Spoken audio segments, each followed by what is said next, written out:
Yes, people. What's going on? It's CL Talks Football. We're back again with another video. Do me a favor, ladies and gentlemen. Hit that like button, hit that subscribe button if you're new. And of course, W's in the chat. W's in the shot. W's in the shot. Let's get this show started. We're going to be talking about Arsenal, Man United. We're going to be talking about a little bit of transfers. We're going to be talking about everything that's going around with Arsenal and Arsenal Football Club. But before we go any further, do me a favor, ladies and gentlemen. Let me know what you guys think about Jorginho's signing a new contract at Arsenal. I did tell you guys this was going to happen. I did give you guys the foreshadowing that this was going to happen when I seen him playing well and I seen him have a masterclass versus Liverpool. I just knew at that point that they were going to potentially give him a new deal.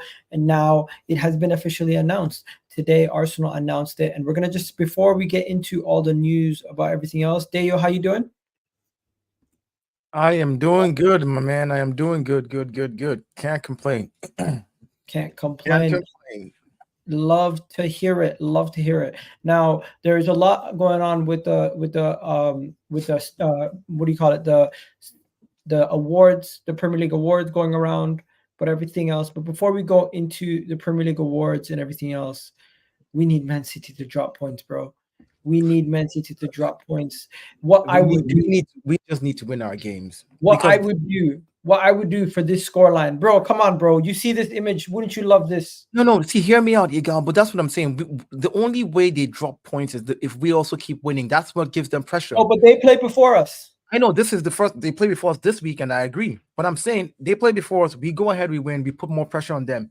Their next game. That's the only way that I see them getting any. Like if we're hoping that by some miracle they just make a mistake and drop points, it's not going to happen. But if they know that we're winning consistently, right, they know they have to try to win every game as well. And then that's where they could be forced to make an error or just, or the pressure becomes too much or on the last day of the, because I want it to go down to the last day, because at the end of the day, what else can we ask for right now? It's like, if we end the season with 89 points, barring anything, that should have won us the season, would win any team the season in previous years. So I'm just happy that the boys are playing well. As long as they can do their business, get their 3 points in the bag, that's the only thing that pushes Man City to keep, because if we go on if we draw or we drop points right now, City can then just relax and be like, okay, it's in our hands, we got it, it's done. So not giving them any breathing space, and they knowing fully well that they tying the game could literally mean that we could win the league is what I want them to feel to the end of the league. So I need this image. I need this to happen, and I need Arsenal to win our games. I need Arsenal to win the Premier League. Man City cannot do a 4-peat. We need to stop them. But before we go any further, do me a favor, hit that like button, right, guys? Hit that subscribe button. We need to talk about this also. Jorginho has signed a new contract. Now, let me just see how long that contract is. It's a 1 year contract. It's a 1 year contract with no option to renew. So he basically only signed a contract extension. So Jorginho has signed a contract extension with the club. He will. The player signed in 2023 has already made 50 appearances for Arsenal in all competitions. The 32-year-old has been outstanding. I think Chelsea made a mistake selling him, in my opinion. He brings us some experience. And this 1 year contract extension allows us to move off of the likes of El Neni, to move off the likes of potentially Thomas Partey, and bring in more quality, and yet still have him there. I still say, like I know I was hearing people saying, oh, why are they giving him I'm like, this was part of his contract in 2023 that there's an option for an extension for the only people who are losing their shit is like Northside and Liga, really. And that's number one. And number two is I said to myself, I would rather have a Jorginho as my third DM than a Mohamed El Neni. I'm not saying El Neni hasn't served the team or hasn't given paid. He's the quality of El Neni and Jorginho is miles apart. Having a Jorginho on this, like, if we don't get rid of Partey and Partey is fit next season, and we've seen how he's played with Declan Rice this last few games, right? Imagine we have Thomas Partey, we have Declan Rice, and we have Jorginho, who can all play in the sixth role. We all know that at the end of the day, he's going to be that guy that will fill in if there's fatigue in the main players, if somebody's injured for a couple of games or something is needed, But at the same time, everybody keeps saying he's talking about his age, and I'm like, look, Mo Salah, is balling out at how old? Like it's more about the experience now. You need Forget Mo Salah. Look at Messi and Ronaldo. yeah, you need those experienced Look heads. at Pepe, who he played. Yep, you need those experienced heads, and they'll help because a lot of our boys are young, you know. So having that and then bringing in another DM that is a young DM that can shadow in their life, because it's just a year contract. It's a year extension. I'm happy with it to have him as the third or fourth option DM that we have. You know, I'm happy to have that. I mean, when you look at your DM options, if we say, okay, let's play Declan today, or Declan is not playing in that role, we're playing him in the eighth, put Thomas Partey in the sixth. Okay, in the FA Cup, let's put Jorginho in the sixth there. You know, like when you're playing the Carabao Cup and you have a Jorginho as your sixth, forget the, you know, that anything anybody says. The guy still has quality in him. This for us in this season, he's only made one mistake in all his appearances that I've seen against Tottenham, where he slipped. I don't think I can point at any other game that Jorginho played that he didn't show up. You know, that he didn't give his you know he didn't you know that any game where he didn't give his 10-10. You know what I'm saying? So yeah. Wallahi, the funniest thing I ever heard is the comparisons to Arsenal players getting new contracts or contract extensions getting compared to like giving Emil Smith Rowe contracts, giving ESR contracts. Like, why are people losing their shit over these decisions? This is a common sense decision. This makes makes so much sense. Like, in order to let Jorginho leave, plus let El Neni Partey leave, it leaves Arsenal with too many signings that need to be made in the summer. This is just an easy move. And plus, the player has showed the quality needed to keep his contract at Arsenal. He's shown that he is going to be someone who's useful for us. And with age, he's not getting worse. He's actually still at the level that he was because he's somebody who plays with his head and not with his pure athleticism. And that's why some people are maybe confused about Jorginho's contract extension. I just think that honestly, the people who are losing their minds over this are just fans who just want to create controversy. I don't see how you expect. So what are they saying? Are they expecting that this summer we're going to ship out Partey, Jorginho, Mohamed El Neni, ESR, Nketiah, which of course I want all these guys out. Don't get me wrong, but we can't replace every single one of them in one window. So the smart thing to do is there's people out there that want everybody out and everyone replaced, or else they're gonna lose their shit. Yeah, but my question is, you can't replace every single person in one window. So what do? You get rid of the ones that you can get rid of. Keep the best of the worst. As in, like, imagine we're thinking back to the days where if all our DMs got injured, we're talking Mohamed El Neni here. But what we're saying now is if our DMs get injured, we're talking Jorginho is stepping in. Like this, you want to know something? The way people are speaking about Jorginho, some people, like the way that some people are speaking about Jorginho, you would think he was El Neni getting a new deal. To them, that's how they're speaking. Yeah, so they have there's this unrealistic standard set by people that they themselves cannot even meet by themselves. Like a standard that they personally would never give to themselves, but give it to the club. They talk as though I've seen clips and heard a bunch of nonsense about, oh yeah, if we want to be like the big boys, go be like the big boys and spend like the big boys. I said, but there's a cap to what we can spend. There's rules that guide this thing. We can't just turn around and be like, okay, let's spend 3 billion and buy all the and even if you buy all the best players, we've seen the likes of PSG do it. Buy all the best players and still not win anything major. Of course, win their league, but they not win anything major with that. Doesn't always work there, does it? Because having all the best players in the world on one team doesn't necessarily mean they'll gel, you know, on and off the pitch. So it's about building a team, and the team comprises of experience, strength, technique. You have to have everybody. Oh, did we lose him? Yeah, we lost him, right, Rich? Yeah, I think so. I lost him on my screen. So people in the comments saying Leverkusen Leverkusen, they don't lose. Leverkusen, they don't lose. They call them Neverkusen, never losing, because they never lose.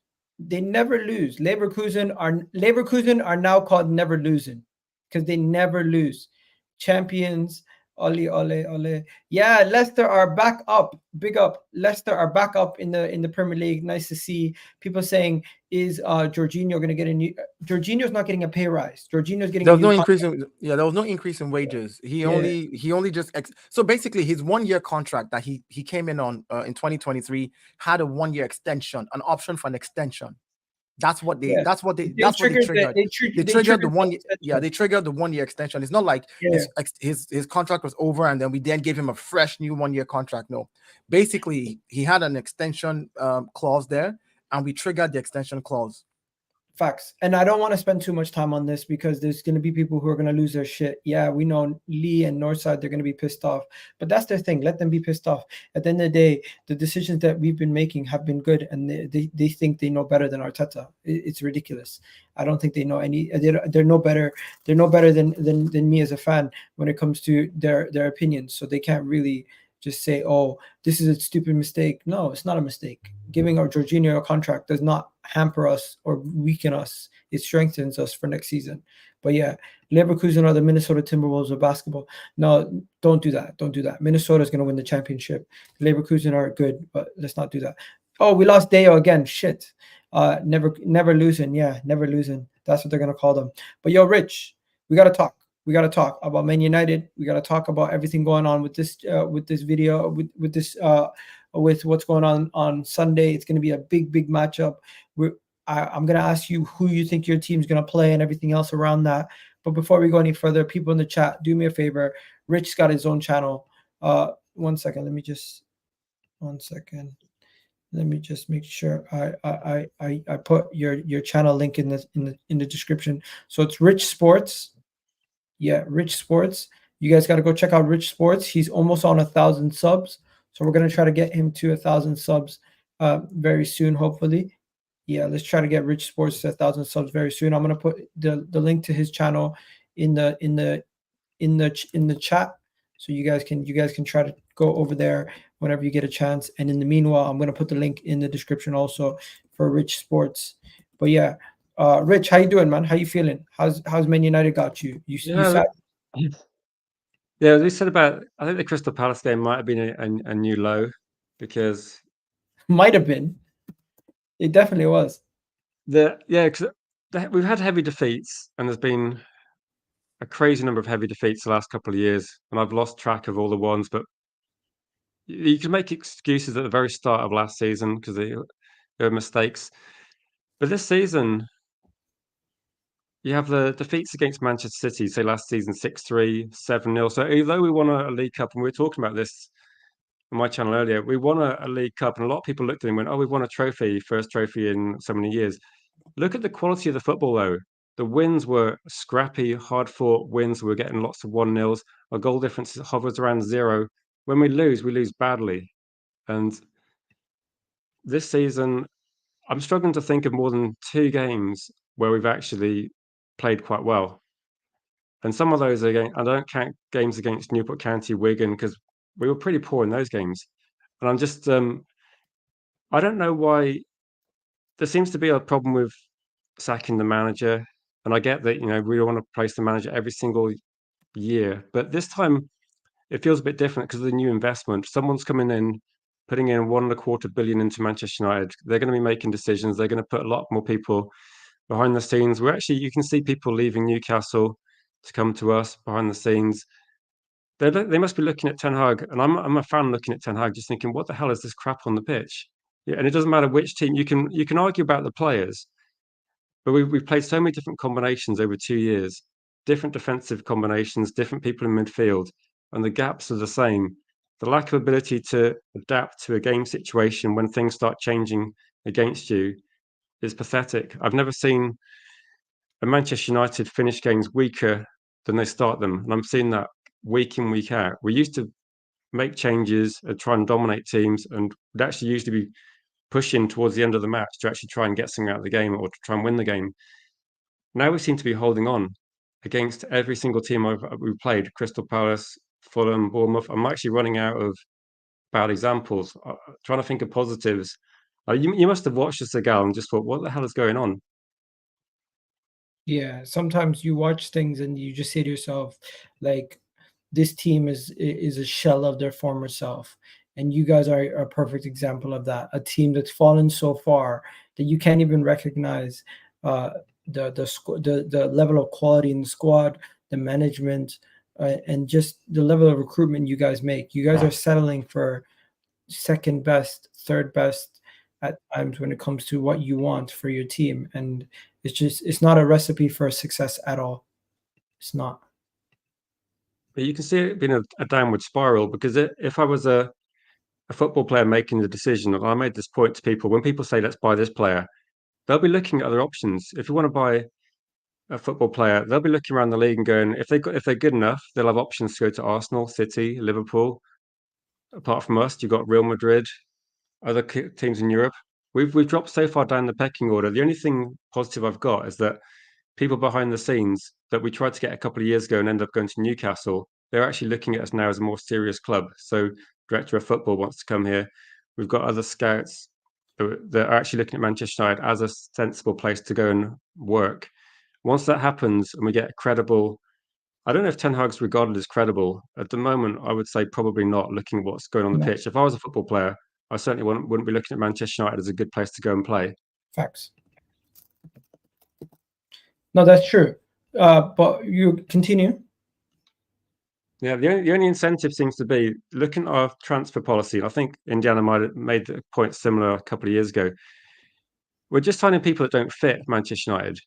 Like when so I don't know the name of the guy below you, but he said Dave. about you don't make a team of Galacticos. Real Madrid spent hundreds of millions of pounds doing it at the turn of the century. They got one Champions League, but they didn't really dominate domestically. Other teams try and do that. It doesn't really work.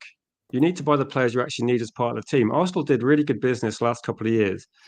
And every time I saw people in the comments, people in streams saying, why have Arsenal bought Ben White? Why have Arsenal bought this player? Why have Arsenal bought this player? Look at what Manchester United did 20 years earlier. They bought players from like Middlesbrough, players from Norwich, players from around the league. Just found the people they wanted with the We skill got set they needed. criticized. We got criticized for signing Trossard and missing out on Michaela Mudryk. Yeah, but Igal, you know that that's just banter, and that's the thing I tell people. Like, you have to look at the reasons why a team is buying a particular player. Like Michaela Mudryk, for example, we were not buying him to come out and be a star. Now we know what Arteta can do with wingers. We've seen him do with work at Man City. The things that Raheem Sterling said about how he helped him out.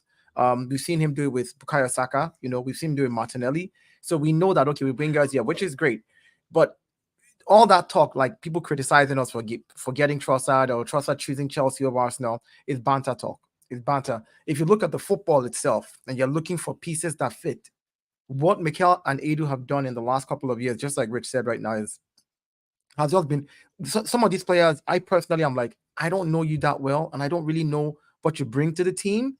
But then when you see how they fit together in the pieces when they play, you're like, oh, okay. Like Kai Havertz, for example, big question. I was like, what are you doing paying 65 million for this guy?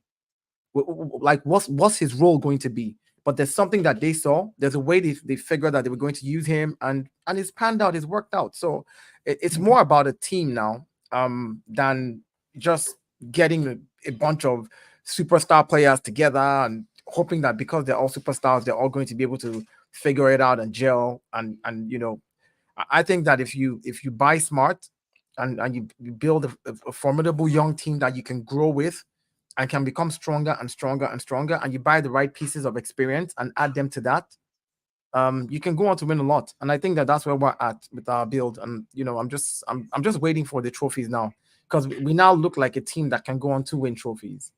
Like so you got the right age as well. I think that's key as well. You got the right age group as well. The players you're buying in, you're going to get them young. You can develop, mold what you want from the skill set they originally have, but also they're going to have the peak years at your club. But our transfer policy of buying teenagers that are untested and didn't really feature much, or buying people that are on the way down from Real Madrid.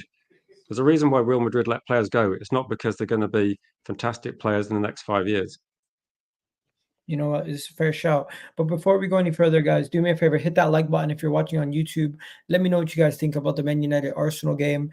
And before we bore you to death with our thoughts about the manager Ten Hag and everything else. We're gonna just shift it back quickly to Arsenal also in a second. But Indiana, what are you saying?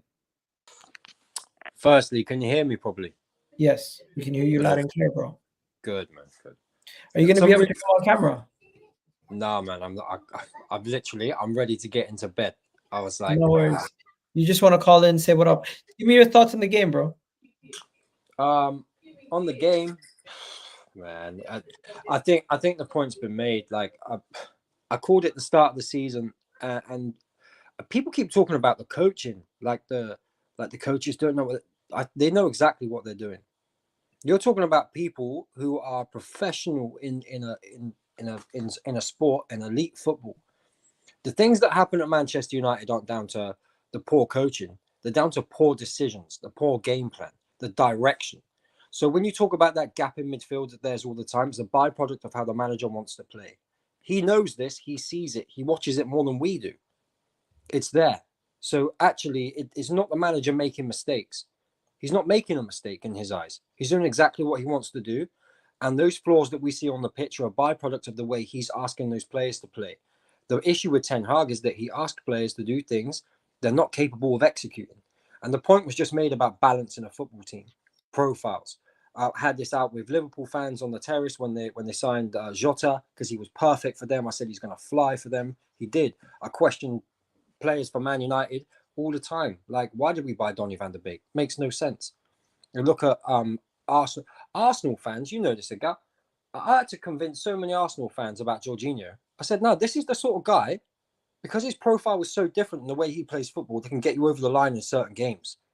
Just because he adds something different to your game, can slow the game down when needed, can pick those passes when needed in those positions.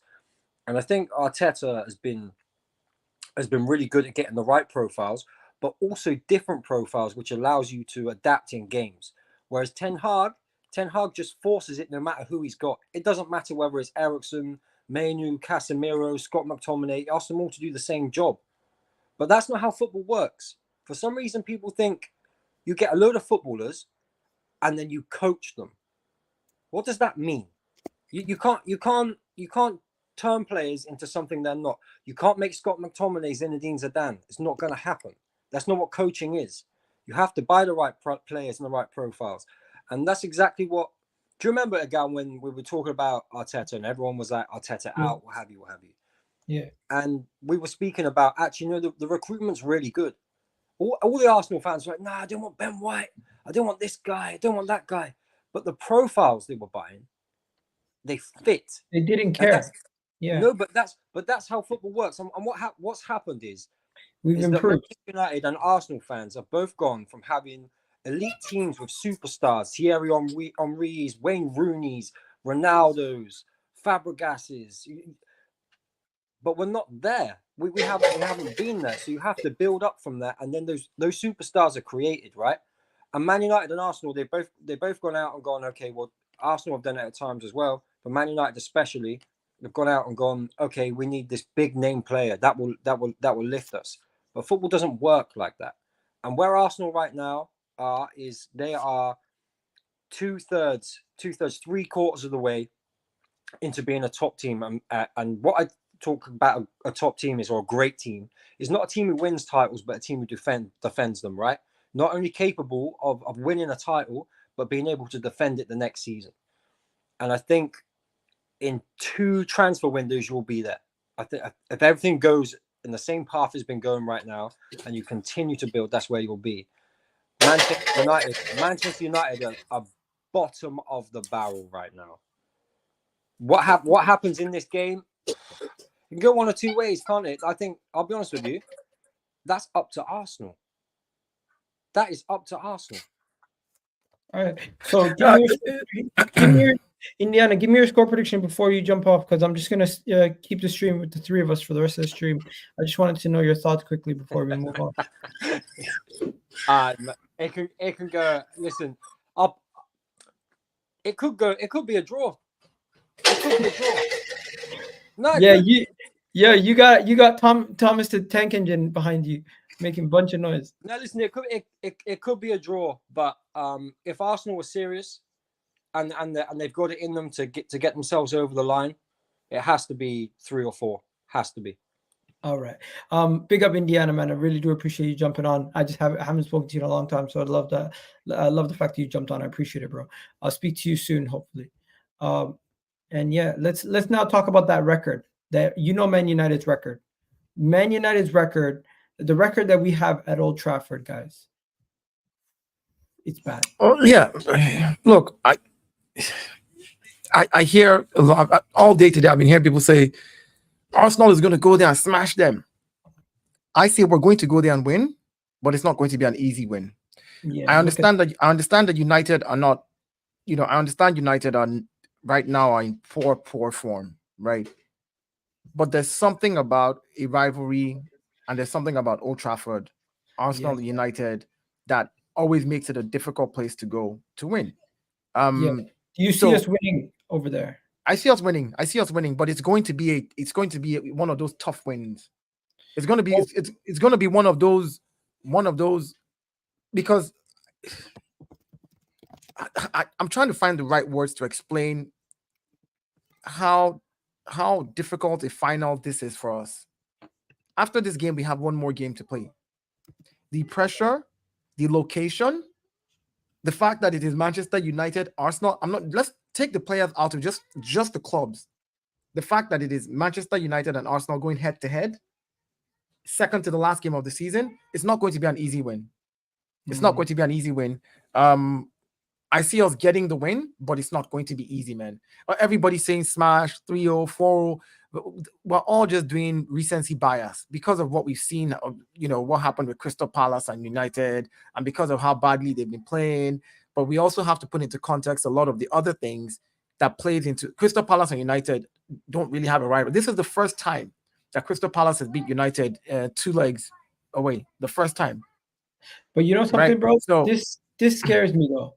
This record is the thing that has me going into this game. I'm not scared. You know why? Because every record that we have had to we've had to overcome this season, we have. Like the Old Trafford. We picked up a couple of new hoodoos that I don't want to point out yet, but we'll try to fix them next year. Spurs hoodoo. We broke that last year and we broke it again this year. The new one is Aston Villa. Yeah. The other hoodoo that we got over was Brighton. Brighton was a hoodoo we got over.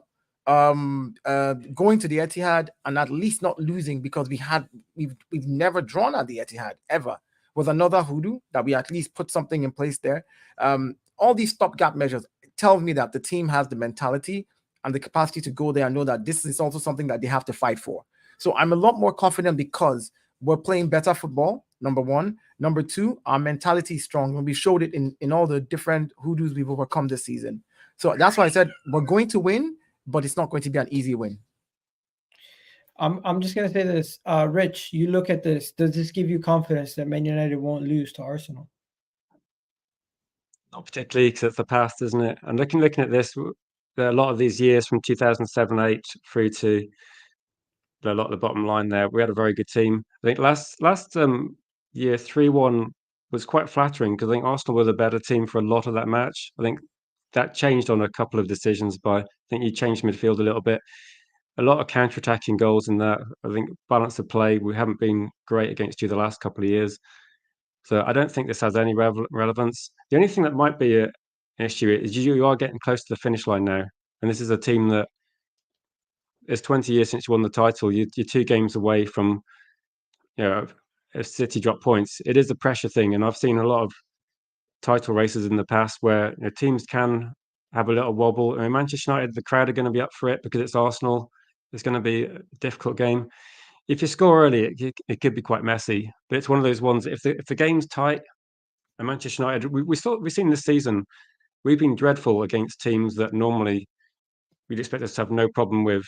Really dreadful. But we played Liverpool 3 times, haven't lost one of them, and we seem to have elevated ourselves against Manchester City. Okay, we lost 3-1, but we're winning 1-0 after an hour. And we gave them a bit of a scare. I think the issue is once we got behind and City controlled the game, they took us apart. I think if Arsenal were in the lead, you could pick us off. You could let us attack you. You could pick us up. You could pass through the gaps, no problem. If we hold out and it's 1-0, so 0-0, depending on who we've got in the team, we always have a chance of a counter-attacking goal. We do have that that sort of strength sometimes. And if Arsenal are controlling possession, you can't make a mistake because an individual, it wasn't really a mistake against City. It's just an amazing strike by Rashford. We have got players that can score a goal out of not much because we kind of need that because we're not creating a great deal. So I think it's like I said, you can't be complacent. You've got to do a professional job from the first minute. You just got to, if you keep attacking United, keep recycling it, keep going, the gaps will be there. I think Arsenal just need to not be scared and just go for it because teams, I've been to Old Trafford myself, watched games where teams sit back, and that's exactly what Manchester United want. If you go at the Manchester United back four now, and if we've got Casemiro playing as a centre back, you're gonna have a lot of joy. Okay, let me If ask you can you run this. at players. What's going to be Man United's team? Onana's going to play. Who's going to be right back? Della? I would probably say Dallo because it works better with So putting Dallo. Garnacho in the right wing. Okay, so Dallo's going to, where is he? Okay, so Diego Dallo, left back. Luke Shaw, is he back? No, Luke Shaw is injured, right? Isn't he? Okay, so Yeah, Luke Shaw's out. Wan-Bissaka's going to play right back. Dallo's going to play left back. Who's your centre back pairing? So I think the only ones we've got available Are Johnny Evans and Martinez is Evans. back, right? Martinez might not. He's training, but he might be on the bench. Fitness test, but Yeah, to be honest, don't put him in yet. He might not be starting, and I don't think any smart manager would start him after all this while. Is he going to play Casemiro centre back again? Do you have an option? They don't. They've done it for 2 games. There's no option. There's no option. What is the midfield going to be? Eriksen and Mainu? So probably Eriksen, Mainu, based on what we've got available. Is Bruno back? Yeah, Bruno's back. Bruno's a fitness test, but I'm sure he'll be back because he's pretty much always available. Rashford on the right, right? Rashford on the right.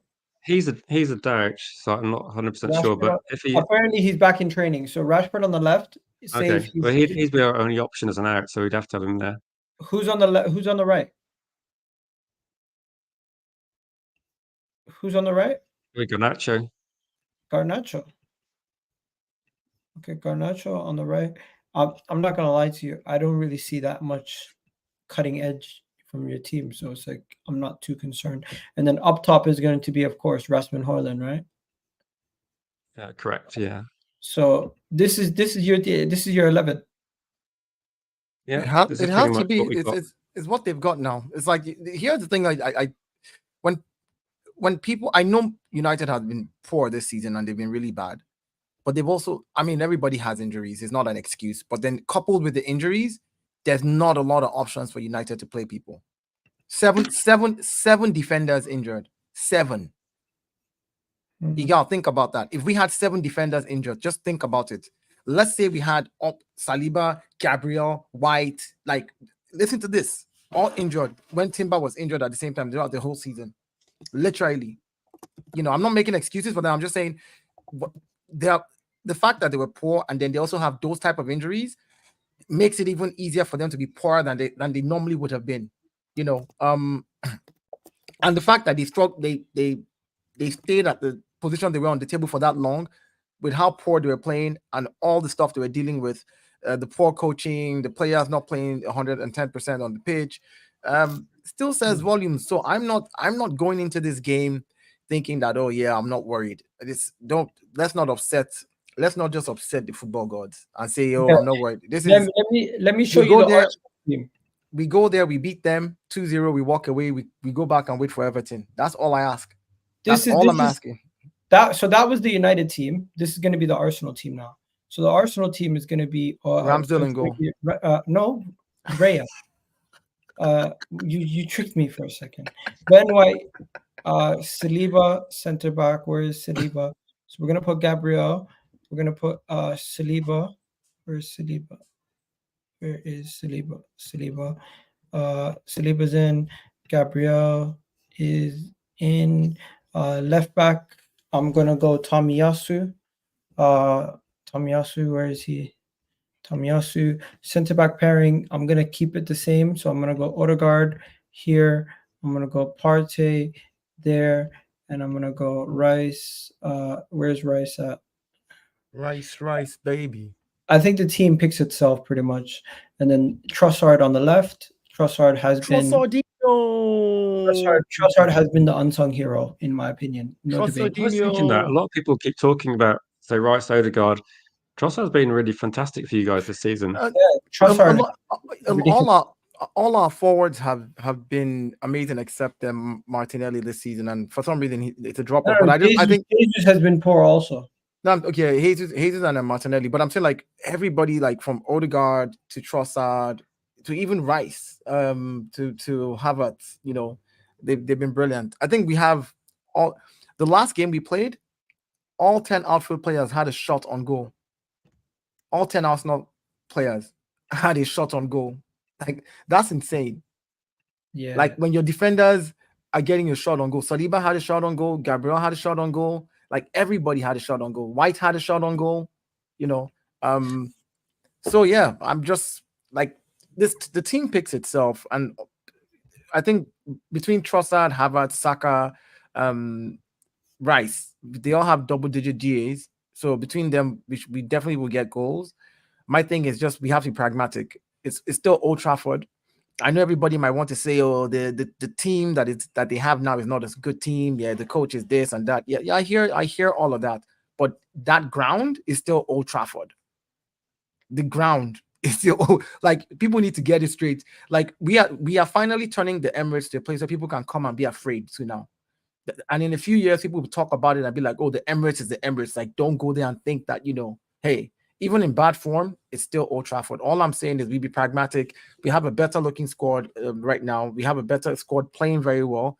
I think we go there, we get our 2 goals, 1 goal in the first half to calm the nerves and silence the crowd and ride that into the half if we can. If we can get more goals, we get more goals. But go there, pragmatic football. We defend better than them. So if we want to suck them in by allowing them come at us and then playing the long ball over, you know, we have the speed and the counter in Saka. We've seen Havertz as well. He's a lot faster than I thought he was when we got him. I was like, he moves. So yeah, I just think pragmatic football. There's no smashing here. If we get an opportunity to smash, take it. You know. We're gonna talk about that in a second. Quick question though.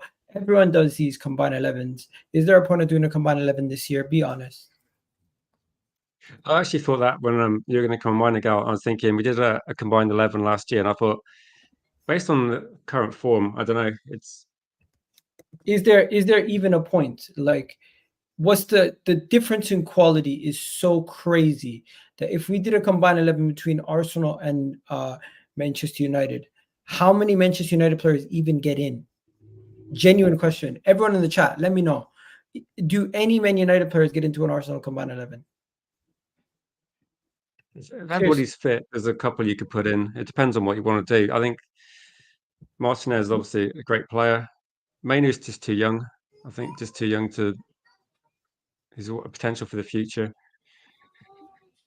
So you're putting Mainu in where? No, he's not putting Mainu. He just said Mainu's too young and he's thinking for the future. The best players we've had this season, they're just too young. They're not at their peak. Arsenal have got a team operating at their peak at the moment. I think Rashford on the left is the only one I would consider. Now, hear me consider, right? Okay. But based on form, so this season it would be Raya over Onana. We agree? Definitely at this stage. Right back, Ben White. Yeah, he's been Do people think Dalot has been better than Ben White in your fan base? I don't think so. Sorry, I'm talking to Rich in this situation. I think Dalot has been one of our better players, but I couldn't say I've seen enough of Arsenal to elevate him that high. I would say probably not. Martinez, if he was fit, I think he's missed the whole season. Gabriel has been one of the best centre backs this season in the league. So I wouldn't. The thing is, do you have a good left back? Because we don't. No. What do you mean we don't? We don't have a good left back. Tomiyasu is a good left back now. What do you mean we don't have a good left back? Tomiyasu has been injured for the majority of the season. KVR has been in and out. But I'm saying any of our left backs, right? Igal would walk into the Man U team. any of our left back right now. Would you put Diego Della over any of our left backs? No. I think he would probably look better or just as good as your left backs in your team. I think it's criticised. It's our team, isn't it? Our team makes our players look worse. So we'll put Tomiyasu. That's the big problem. Like the Man U team makes those players look worse. If we take them on the individual basis and just look at their skill set and be like, all right, let's see, just each player. If you put Rashford in your team, Rashford would be an outstanding player. He's got a lot of attributes and he'd add something to your team you don't necessarily have or to your squad.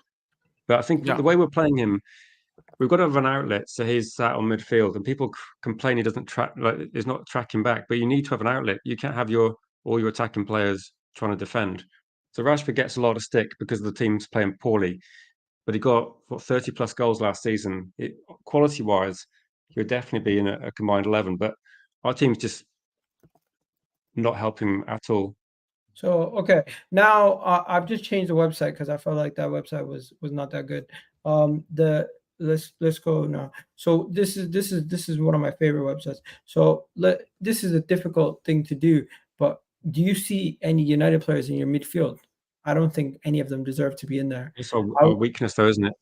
I would actually go based on availability for this game. I would actually play Partey. I would go Partey. I would go Rice, and I would go Martin.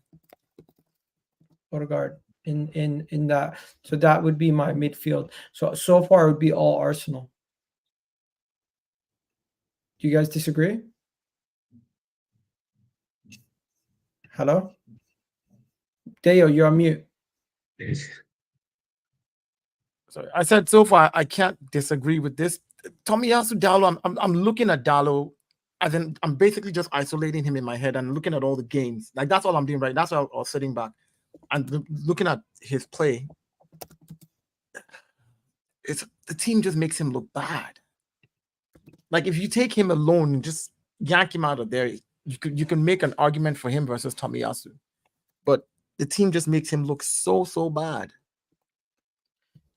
Allowing certain things, leaving him 1v1 and allowing certain players to play 2v1 against him. Nobody's helping track back. Nobody's helping him. And you know that if somebody was there to help, he would be in the right position.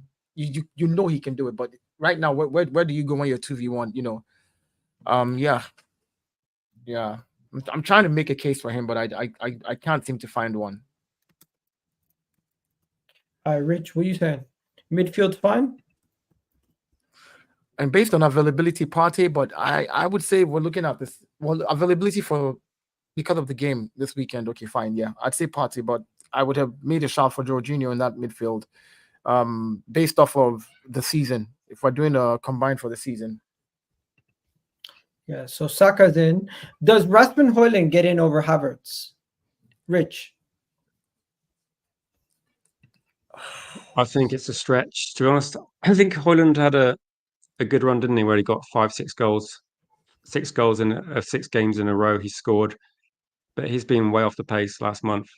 It's definitely United need to get a different striker next season, or at least somebody that can be a first-team player. I think he's potential-wise, but at the moment is not playing at the same level as Havertz. So that's a no. Deo? It has to be Havertz. Coupled with the fact that Rasmus Højlund has had a couple of injuries as well this season, so that set him back as well. Of course, I'm not making excuses for him, but I feel like if he didn't get injured after his run of goals and he just kept on playing, like that momentum could have picked up, and we'll probably be having a different conversation today about it. On the contrary, Kai Havertz started slow, and he just kind of slowly just got better and better and better and better. And and everybody was saying he's a March Havertz, and after March, that's the only time he performs, and he's out of it again. He became April Havertz, and now he's May Havertz. So there you go. A big up. Kai Havertz has been balling for us. And I am not trying to be an asshole, but how are we gonna go do a combined 11 with 11 Arsenal players? Is that actually what we're gonna do? We're gonna put Trossard in this team? We're not putting Trossard there. I have to give it to Rashford's been terrible this season. But that's why it's a combined 11, though. You can, if we're saying we're looking for just like the best 11, then we just say Arsenal is a better team than United right now. Done. That's what we're doing. But if we're saying combining the 11 and looking for like, if everybody's fit and available, Luke Shaw gets into that team. If everyone's fit and available, but he hasn't been available. So yeah, I would So, say you know what? Bruno is pretty up. Has Marcus Rashford been better than Trossard? No, but the whole team's been worse. That's the point, isn't it? The whole team's been worse. Igal, if we take Marcus Rashford and put him in this Arsenal team right there, what do you think is going to happen with these players around him? He will cook. Rashford will look at the guys around. You look at this board and tell me Rashford will not cook if Rashford was in that position right now for Arsenal. He'd be cooking. That is, people will be on toast. Literally. What do you think Bruno Fernandes would do in this team?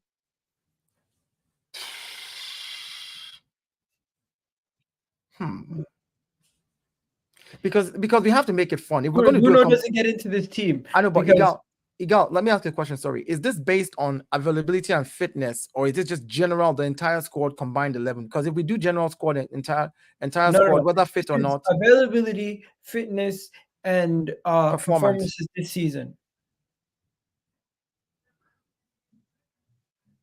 I think Trossard gets in.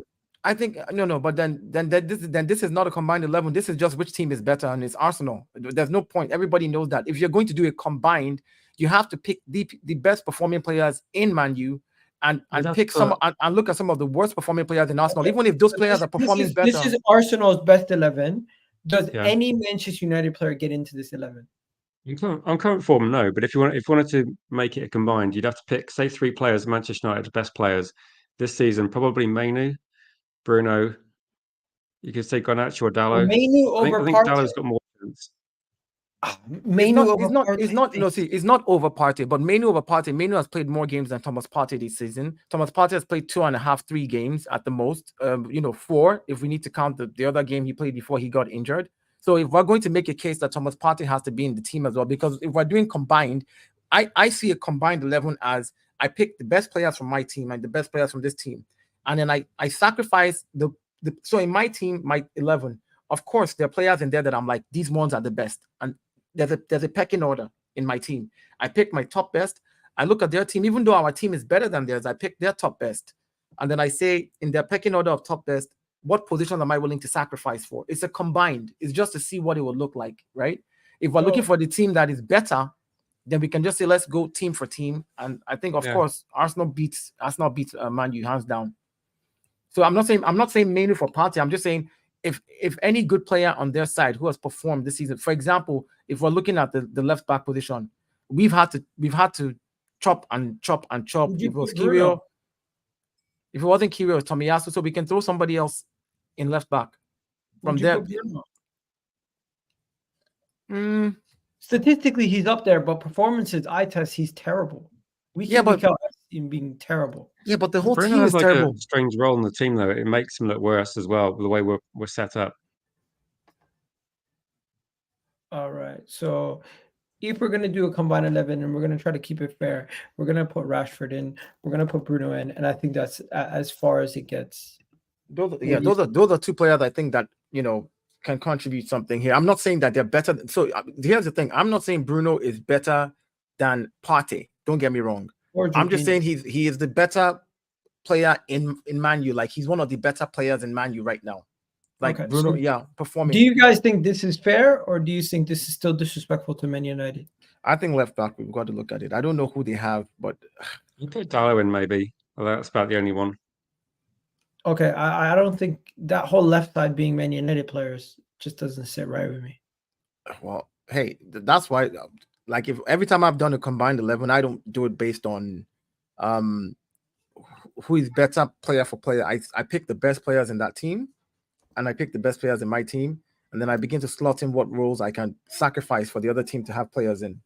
Like, if we had Diego Dalot in our left back, would he? Squad, you could put Luke Shaw in there if it was like for the squad, but he wasn't injured at the start of the season. If you're gonna put Diego Dalot, can we then put Trossard? Because I think Trossard has been better. Yeah. Okay. So Trossard has been much better than Rashford. So again, we're basing it on who's better. Then no Man U player gets into this team. If that's the basis. The Diego Dalot has actually been better than all our left backs. How? Based on form of this season, I think he's been really good. I don't think he's.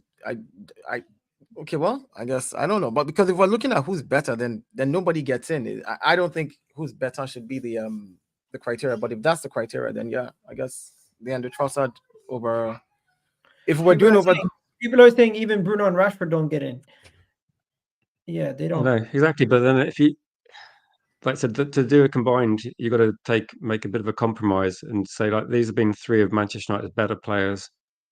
We could accommodate in the team. You don't want to take out your best players. I don't think Rashford's been that good.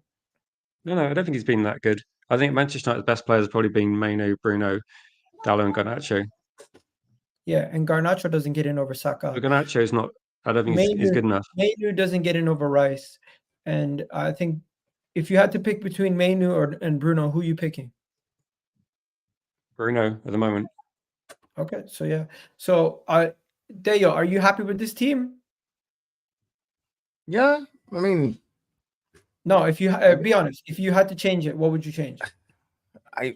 I would still have Rashford over Trossard, not because I think Rashford is better, but because that's a role that I know that if Rashford was in Arsenal playing with the players we have, I see what he's able to do. That's why I would put him in my combined 11 because of the ability that he has. So I'm looking at it from a point of view of not he's better than Trossard this season or Trossard is better than him, not based off of that. It's just based off of, look, if I had to pick players in Man U to add to the Arsenal squad, that in that role, I would not feel like I've damaged anything. Like if, for example, if Bruno based on form, though, he's not in. Yeah, but I'm saying, like, you see, we say based on form, he's not in. Leandro is in based on form, but based on form, we can make a case for Tomiyasu's few games that he has played where he's outperformed and scored and assisted over Diego Dallo based on form. It's like we can go based on form back and forth. I'm just saying players that I know that regardless of what it is, if I put them in, it doesn't damage the squad. At least they bring something, they contribute something better to that role. So okay, so I'm willing to play that one-off game. Rashford, if we're playing against you, Rashford and Bruno are probably our best chances of getting something out of the game. They're most dangerous players, and they've got that. So this is going to be the combined 11. You guys are willing to put this to your name if I post this? If it's based on form, then like I said again, if we're doing it based on form, no Man U. We need to be able to put context to how we're putting this together. Based on form, no Man U player gets into the Arsenal squad. No, because that's like the same with like a lot of games, isn't it? Like a couple of years ago, you do Man City combined with a lot of teams, no one gets in there. No one gets in there. Yeah, you got to put somebody in there. So it's about the context and how we're presenting it. If we're saying this is not based on their form or anything, we're just saying like this team would be a solid team regardless. If you had a Rashford in the left and you had this person in the right and you had this person here, that's the only way I can justify it. It's not your weakness in your team. They're just playing in a poor team at the moment.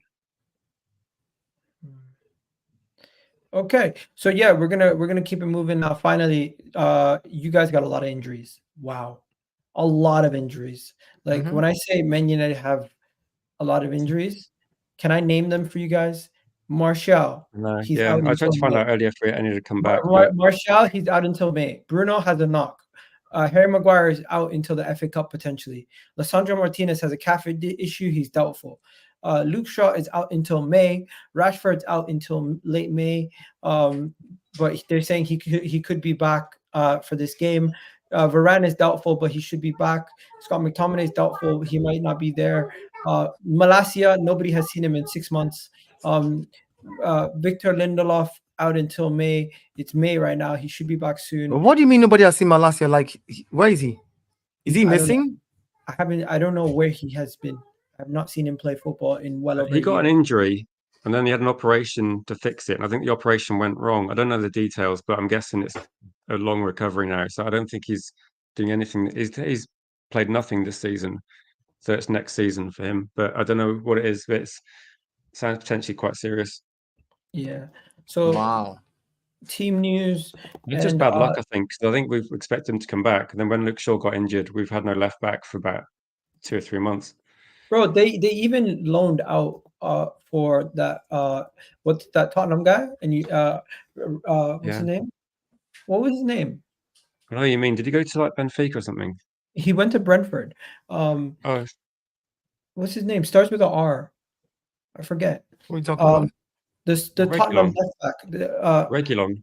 Reguilon. There you go. Yeah. So you guys got He played a Reguilon. couple of games, but I think at the time he didn't look great for us. But then, like we've just discussed, a lot of players didn't look good for us this season. Fell off a cliff. I thought we had the option of having two players back. So Luke Shaw and Malacia was supposed to come back. So they kind of dropped the ball a bit on that one. Yeah. Let him go. But guys, we're coming near to the end of the video, and it's time for our score predictions and everything else. Let me know what you guys think. Also, somebody in the chat said, "Let me be real. Rashford starts if he was Arsenal in this team." Yeah, that's probably true. Probably does start. So does Bruno, maybe. But yeah, let's get into the next topic though. The score predictions. I'm going to go with a 3-0 Arsenal victory. I think we're going to win. I think it's going to be a clean sheet. I think we're going to catch you guys early, and then from there, just control the game and be very professional with our performance. But Man United are capable of hurting us. There is a poor record. So I'm going into it cautious, but I'm confident we're going to win. I'm going 3-0 victory. What are you saying, Deo? I say 2-0. I'll call it 2-0 win. It's still Old Trafford. I think getting our first goal in the first half would be good, and getting the second one in the second half to just kill it off. There you go. Because that would calm the nerves of Arsenal players. We know we can defend, so we defend it through.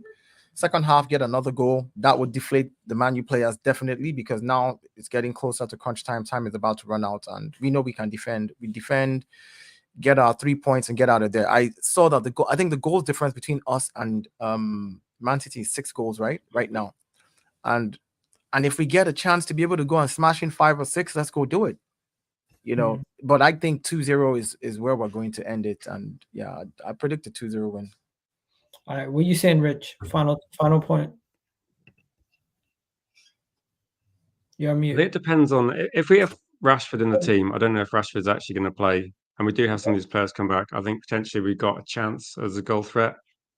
I think we're going to lose, but I don't think it's going to be like a 5-0. I think we're going to struggle to try and keep Arsenal out for 90 minutes. You just got more to play for us. I know you're charging for trying to win the title. I just question what we're actually playing for. And at the moment, it seems to be maybe trying to preserve the players towards the FA Cup. So players are going to be mindful of that's the only thing we've got to play for. And with that in mind, I think if you score first, I can see it being fairly straightforward. Obviously, you probably got to get a second one just to make sure nothing stupid happens. Yeah. I was going to say 2-0 because I just get the feeling that you probably take the lead, score a second. Potentially it could be messy if you score early. It could be messy. I think it might be we might put up a bit more fight than we have done in recent games.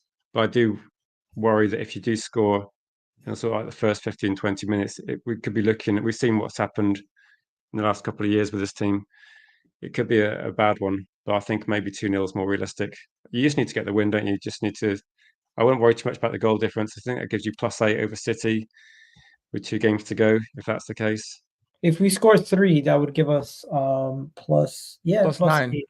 No, +9 if we score 3. Give us +9. I mean, I'm only just the goals difference. I'm just saying that because it's football. Anything can happen. If for some reason City decide to go and draw somewhere, if they just choose to go tie somewhere, and it's their business. I'm not saying that they will. I'm not predicting it. I'm just saying they could decide, hey, what, we're tired today, and we're going to tie this game. The opportunity's there, though. If the opportunity's there and you're 2-0 up in the first half, it'd be a good opportunity to try and, because we lost the City on goal difference like a decade ago. So you want to risk that's it. Exactly, that's what I was saying. That's why I said for me, I predict 2-0 as well. But I said if the opportunity comes for you to score 3, 4, 5, 6, 7, if the chance is there, rack it up, because then you'll need that cushion against Everton, where it's just lock Everton up in the final game, score 2 goals, and just ride it out, because they're not going to score 13 goals difference against the next 2 teams they play, unless they want to go ham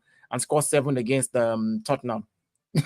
You know what I mean? So it's like it's unrealistic. But if we get the chance, which we know we're capable of doing, and I love the fact that Arsenal is scoring from everywhere. Like I was telling someone that the Arsenal defense has contributed 14 goals this season I think 13 or 14 goals. In our Look, defense, actually, when I was looking at goal scorers, that's why I was impressed by Trossard. Got 16 goals in the league this season, but your defenders, a lot of them have got 4 goals. yeah. So Yeah. And you know what, bro? Honestly, I think we're gonna have to wrap it up here. I gotta go. I got a headache, and it's time for me to go to bed. But big up everyone who's been watching. Deo and Rich, I really appreciate you guys joining me and spending some time with me to talk Arsenal transfers and of course everything else. And just before we go, there is two things that I need to touch on quickly with Arsenal transfer news. First of all, Xavi Simon, apparently there is rumors that Xavi Simon will be leaving PSG and will not be staying at PSG, will not continue at PSG. So he will be available for a transfer move in the summer. Also, Arsenal are pushing for, how do you pronounce this guy's name? Gerald Hoyt or whatever his name is. They believe that he's a front runner. We are the front runners to sign him, and he's on the list of left backs that we're interested in, left backs / center backs. And finally, there's 2 more things. This is the first time an English team is not going to be in a cup final in Europe in 4 years. That is crazy to think. The last 4 years, English teams have dominated the European football. And where's the final topic we got to talk about is, it's not Martinez. Chelsea are interested in Martinez, of course, but the real thing that I seen was Ramsdale. Where's the Ramsdale news? Ramsdale to Newcastle seems to be getting hotter and hotter, as Newcastle are now the front runners to sign Ramsdale and is expected to search for a first team football next season. Yo, if I'm Arsenal, I'm giving them Ramsdale. And I'm giving them Ramsdale and 40 million or 45 million and say, give me Isak. Give me Isak. Yeah. Take Ramsdale and here's 45 million pounds with Ramsdale and give me Isak. Don't ask me no questions. Don't do no back and forth. You want a 50? Here's a 50 with Ramsdale. Just drop Isak in. Just drop him in my lap. Bring him to the Emirates.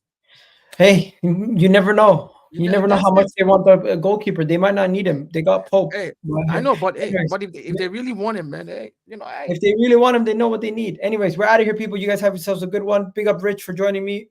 Do subscribe to Rich's channel. Deo, I need you to send me your link to your channel. I'm gonna put it in the description also. And have yourselves a wonderful day, guys. We're out of here. All right, my brother.